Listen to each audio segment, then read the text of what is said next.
দেখো কর মাথার পাশে একটা ছোট্ট ওই যে কমা, তার পাশে টয় হস্যি কটি, হ্যাঁ কটি মেয়ে এমন ওদেরকে আমার দেখাও। এই যে হ্যাঁ হ্যাঁ কমাটা ভালো করে দেখাও, লেখো। কটি মেয়ে দুষ্টু কটি কেউ এনেছে আঁচল ভরে কুড়িয়ে আমের গুটি। বলো কেউ এনেছে আঁচল ভরে, কেউ এনেছে কেউ এনেছে আঁচল ভরে কুড়িয়ে আমের গুটি।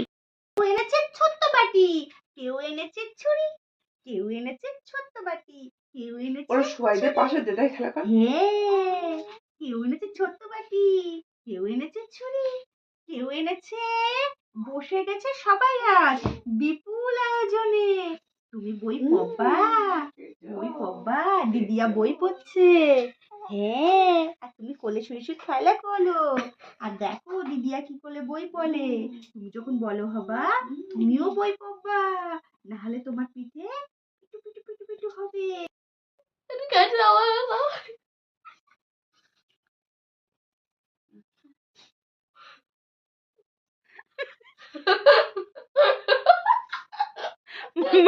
হইচই বাংলা মুভি। মামাম কি বলছে বলতে, মামাম আস্তে আস্তে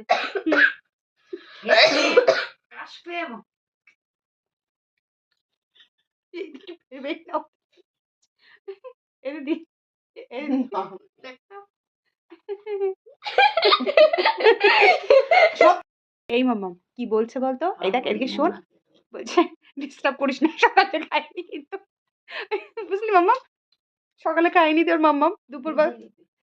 তুমি কি কি খাচ্ছ সেটা বলো। সিঙ্গারা আর উত্তম ভাজা আর গজা খাবে না। এই যে আমাদের টিভি চলছে, আর এই যে সে ফিরবেই না এদিকে।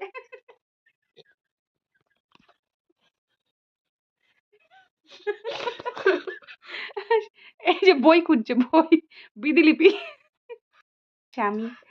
আমিও একজনকে খাওয়াচ্ছি। এই যে আমি সিঙ্গারার মাকে বলেছিলাম অল্প একটু রাখতে, পেটে যদি ব্যথা করে তাই জন্য। আর গোল্লা এখন মণিমায়ের কোলে ঘুমাচ্ছে। আর এই দেখো গজা আর আমার প্রিয় জিলাপি। আর গজাটা আমার সত্যি বলতে খুব খুব পছন্দের, আমি ছোট থেকে একটা মিষ্টিই খাই, সেটা হচ্ছে এই গজা। তো এটা আমার সন্ধ্যাবেলার টিফিন, সবার খাওয়া হয়ে গেছে টিভি দেখতে দেখতে, আর আমি এখন খাচ্ছি।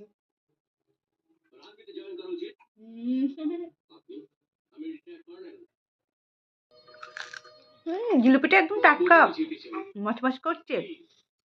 আজকে আমাদের হাট হয়, হাটে বিক্রি হচ্ছিল, দিদি দেখে নিয়ে